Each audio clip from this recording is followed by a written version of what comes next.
Hello दोस्तों, income tax Gurukul में आपका स्वागत है। आज हम पढ़ने वाले हैं कंपल्सरी एक्विजिशन के बारे में। हम जैसे कि आपको पता है, हम कैपिटल गेन के बारे में पढ़ रहे थे। आप उसका कैपिटल गेन का सेक्शन 45 जो चार्जिंग सेक्शन है, उसका सब सेक्शन 5 उसके बारे में पढ़ेंगे। ठीक है दोस्तों, तो बिना किसी देरी के शुरू करते हैं। तो कोई भी कंपनसेशन कैसे क्या होता है, जैसे हमारे पास कोई प्रॉपर्टी है जिसकी हमारी ओनरशिप है, और अगर गवर्नमेंट उसको बाय करना चाहे, परचेज करना चाहे, तो आपसे परचेज कर सकती है। उसके लिए गवर्नमेंट आपको कंपनसेशन देगी। उस कंपनसेशन को कंपल्सरी एक्विजिशन बोलते हैं। कई बार हम अपनी मर्जी से भी अपनी प्रॉपर्टी को सेल कर लेते हैं, तो कोई बंदा उसको एक्वायर कर सकता है। बट अगर गवर्नमेंट एक्वायर करे, और कंपल्सरी, गवर्नमेंट को आप मना नहीं कर सकते, क्योंकि गवर्नमेंट के पास पावर है, एज पर द कॉन्स्टिट्यूशन वो एक्वायर कर सकते हैं। तो एक्वायर कर सकते हैं तो गवर्नमेंट को आपको कुछ ना कुछ पे करना पड़ेगा। क्या पे करना पड़ेगा? कोई भी कंपनसेशन, कुछ पैसे देने पड़ेंगे उस प्रॉपर्टी के। ठीक है, पैसे देने पड़ेंगे। तो एक देखा जाए तो हमारा एक कैपिटल एसेट है जिसका हमने ट्रांसफर कर दिया गवर्नमेंट को। तो वहाँ पे कैपिटल गेन टैक्स राइज होगा। अब उसको कैसे कैलकुलेट करना है, हमें क्या क्या चीज़ों को केयर करना है, वो सब चीज़ें हम देखने वाले हैं। तो गवर्नमेंट ने जो भी कंपनसेशन पे किया है, हम उसको मान लेंगे कि हम वो हमारा फुल वैल्यू ऑफ कंसिडरेशन है। हम मान लेंगे कि इसमें हमने इतने में बेचा है। ठीक है, कितने में हमने खरीदा था, और उसमें इंडेक्सेशन करेंगे। अगर वो मोर देन 24 मंथ से ज़्यादा लॉन्ग टर्म एसेट है तो उसके हिसाब से, और जिस साल में उसको ट्रांसफ़र किया, या फिर जिस साल में आपको कंपनसेशन रिसीव हुआ, उस साल में आपको टैक्स देना पड़ेगा। तो आइए पढ़ लेते हैं एक बार। कोई भी कंपनसेशन सेंट्रल गवर्नमेंट, अगर कौन सी government, central government, state government, कोई भी एक्वायर कर सकता है। टेकिंग ओवर, कोई भी टेक ओवर कर सकता है। किसको? कोई भी कैपिटल एसेट, आपकी लैंड है, प्रॉपर्टी है, आपका मकान है, कुछ भी ले सकते हैं गवर्नमेंट। वो इनकम होगी कौन से साल की? प्रीवियस ईयर की। कौन से प्रीवियस ईयर की जिसमें कंपनसेशन मिला है? क्योंकि दोस्तों पता क्या होता है कि गवर्नमेंट कई बार कंपनसेशन दे देती है हमें, लैंड एक्वायर कर लेती है, बट कंपनसेशन हमारे अकाउंट में आता नहीं है। तो अगर अकाउंट में आए नहीं, मान लो कि 1920 में लैंड एक्वायर कर ली और उसी साल हमें कंपनसेशन मिला नहीं, और अगर इनकम टैक्स डिपार्टमेंट आके बोले कि आपके इनकम टैक्स के हिसाब से तो आपका कैपिटल गेन आना चाहिए, और आपको कैपिटल देना चाहिए, कैपिटल गेन देना चाहिए, टैक्स देना चाहिए, तो आप टैक्स नहीं दे सकते, क्योंकि आपके पास पैसे नहीं, एक्विजिशन हो गई है, सब कुछ डॉक्यूमेंटेशन एंड ऑल सब कुछ हो गया है। तो इसलिए इस सब हार्डशिप को ख़त्म करने के लिए ये कहा गया कि जब भी या जिस साल में आपको कंपनसेशन मिलता है, उसी साल में ही आपको कैपिटल गेन टैक्स देना पड़ता है। उसी साल की आपको इनकम मानी जाएगी। अगर कई बार क्या होता है कि मान लो कि 50 लाख में कोई लैंड बिकी है, बट वो 50 लाख हमें नहीं मिलते, शुरू में 20 लाख की इंस्टॉलमेंट मिलती है। तो हम वेट नहीं करेंगे 50 लाख, डिपार्टमेंट वेट नहीं करेगा 50 लाख मिलने तक। जब भी आपकी फर्स्ट इंस्टॉलमेंट या कुछ पार्ट मिल जाएगा, उसी टाइम पे कैपिटल गेन टैक्स आ जाएगा। ठीक। तो कई बार क्या होता है कि कोई भी ओनर है, किसी लैंड का ओनर है, अगर वो जो कंपनसेशन उसको मिली है उससे वो खुश नहीं है, तो वो कोर्ट में अपील कर सकता है। और कोर्ट को लगता है कि जेन्युइनली जो उसको कंपनसेशन मिला है, लुकिंग एट द लोकेशन और सब चीज़ों को कंसिडर करते हैं, उनको लगता है कि वो कंपनसेशन कम मिला, तो वो कंपनसेशन को एनहेंस भी कर सकते हैं। ये तो अच्छी बात है, एनहेंस कर सकते हैं। लेकिन अब जो उसको टैक्स देना, क्योंकि अगर एक्स्ट्रा पैसा मिला तो एक्स्ट्रा टैक्स देना पड़ेगा। जब तक 50 लाख में की लैंड बिकी थी उसके हिसाब से टैक्स दिया, अब मान लो कि 10 लाख और बढ़ा दिए, 60 लाख कर दिए, तो उसके हिसाब से उसको एक्स्ट्रा टैक्स देना पड़ेगा। उसके लिए जो एक्स्ट्रा आएगा वो कैपिटल गेन किस साल में देना पड़ेगा? उसी साल में जिस साल में गवर्नमेंट से उसको एक्स्ट्रा कंपनसेशन मिला है। गवर्नमेंट से जब भी मिला है, उसके लिए कॉस्ट ऑफ एक्विजिशन क्या होगी? कॉस्ट ऑफ एक्विजिशन को हम उस केस में नील मान लेंगे। मतलब पूरी की पूरी जो एनहेंस्ड कंपनसेशन है उसको हम कैपिटल गेन मान लेंगे, और उसके हिसाब से हम उसके ऊपर टैक्सेशन लगाएंगे। वो देखना पड़ेगा कौन से स्लैब में आ रहे हैं। और लॉन्ग टर्म है तो लॉन्ग टर्म कैपिटल एसेट का लगेगा, अगर शॉर्ट टर्म है तो शॉर्ट टर्म कैपिटल एसेट की जो टैक्स रेट है वो लगेगा। और एक कंडीशन, चलो ठीक है, हम धीरे धीरे करके एक एक कंडीशन, पहली कंडीशन हम देखिए कि हमें कंपनसेशन मिला तो कब उसको टैक्स लगेगा, कब हम उसको कंपनसेशन मिलेगा, कब, वो सब चीज़ें देखी। उसके बाद हमने दूसरी चीज़ें देखी कि एनहेंस कर दिया, कंपनसेशन जितना मिलना था एनहेंस हो गया। कई बार क्या होता है, कई बार एक इंट्रीम ऑर्डर पास कर देते हैं। इंट्रीम ऑर्डर कोई भी पास कर दिया, इंट्रीम ऑर्डर पास करने के बाद उसको कुछ पैसा मिला, तो वो भी इनकम मान ली जाएगी। लेकिन टैक्स कभी होगी?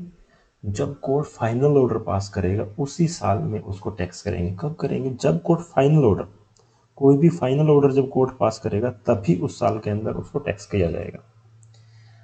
चलो ये बात भी समझ में आ गई। अब उसके बाद एक और बात करते हैं। ठीक है, बढ़ने की बात तो हमने कर ली, लेकिन कई बार अगर क्या होता है कि कंपनसेशन को कम भी कर देता है कोर्ट, ये भी हो सकता है।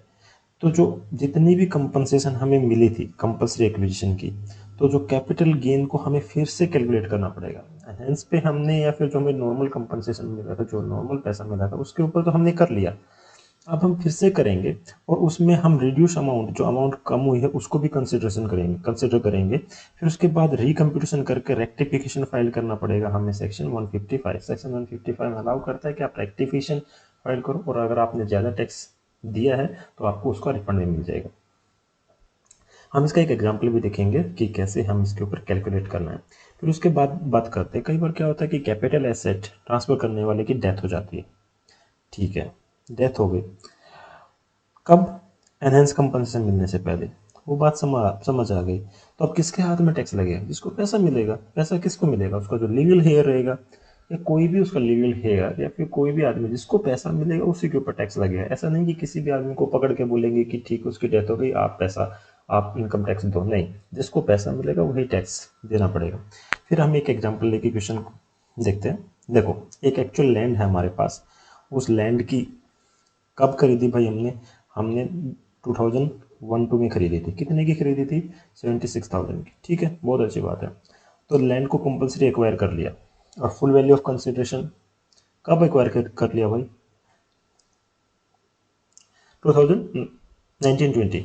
अब 1-2 में खरीदी, 1920 में तो कौन सा, कितने साल हो गए? अराउंड 19-20 साल हो गए। तो इसका मतलब ये हो कि 2 साल से ज़्यादा है। तो पहली बात तो कंफर्म हो गई कि जो होल्डिंग पीरियड है more than 2 year, it means एक लॉन्ग टर्म कैपिटल एसेट। अगर लॉन्ग टर्म कैपिटल एसेट, इसका मतलब क्या हुआ? इसका मतलब ये हुआ कि उसमें जो भी आपने काम किया, जो इंप्रूवमेंट, उसका खर्चा किया लैंड को डेवलप करने के लिए, और एक जो लैंड आपने परचेज की, दोनों का ही इंडेक्सेशन हमें बेनिफिट मिलेगा। जैसे कि इंडेक्सेशन का मेन मतलब आम भाषा में देखें तो, अगर 76,000 जो उस टाइम पे रुपए की कीमत थी, रुपए की कीमत तो धीरे धीरे कम हो जाती है इन्फ्लेशन की वजह से, तो उसको इंडेक्सेशन करके हम उस रुपए की वैल्यू को आज के इंडेक्सेशन के रेट के, इन्फ्लेशन के रेट के हिसाब से लेके आते हैं। तो 2001-2 में खरीदी थी 76,000 की। अब गवर्नमेंट ने कहा कि भाई मैं खरीद लूंगा इसको, कितने में? 15 लाख में। कब? 1920 में।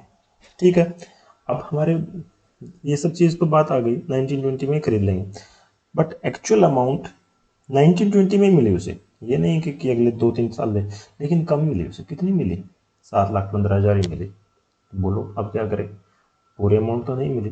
तो कोई बात नहीं, पहले हम क्या करते हैं, जो 76 लाख की आज 1920 में क्या वैल्यू है ये देखेंगे। देखा जाए तो 76 लाख का 1920 का जो इंडेक्सेशन कांस्टेंट है वो 289 है, और 100 जो उसका बेस ईयर था, आपको सबको पता है 2000 एक लिस्ट है, ईयर वाइज आप देख सकते हो। तो उससे पता चला कि जो 76,000 की जो हमारे पास लैंड थी, उसकी वैल्यू आज के टाइम 2,19,640 रुपये हो गई है। ये बात तो ठीक है, बट हम इसको पूरा नहीं मान सकते, क्योंकि हमें पूरी अमाउंट नहीं मिली।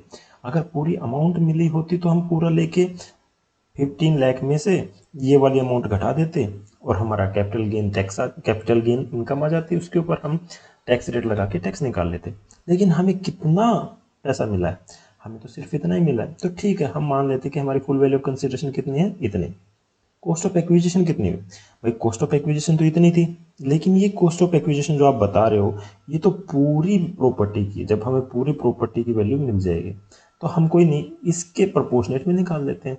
तो जो 2,19,640 को, इसके एक मैथमेटिक्स के उसके प्रोपोर्शनेट में निकाल के हमें कितनी वैल्यू आ गई? 1,04,695। तो 1,04,695 में हमारी कॉस्ट ऑफ एक्विजिशन हमने मान ली, और इसमें से 7,15,000 में से घटाएंगे तो कैपिटल कितने कितने का आ गया भाई? कैपिटल गेन आ गया 6,10,304 का। जब नेक्स्ट टाइम बाकी के पैसे मिलेंगे तो उसके प्रोपोर्शनेटली भी हम वैल्यू निकाल लेंगे। अब 6,10,000 आ गया, इसके ऊपर हमें टैक्स रेट लगानी है, टैक्स रेट लगा के हमें टैक्स आएगा, और कौन से साल में भरना पड़ेगा, कौन से साल में देना पड़ेगा?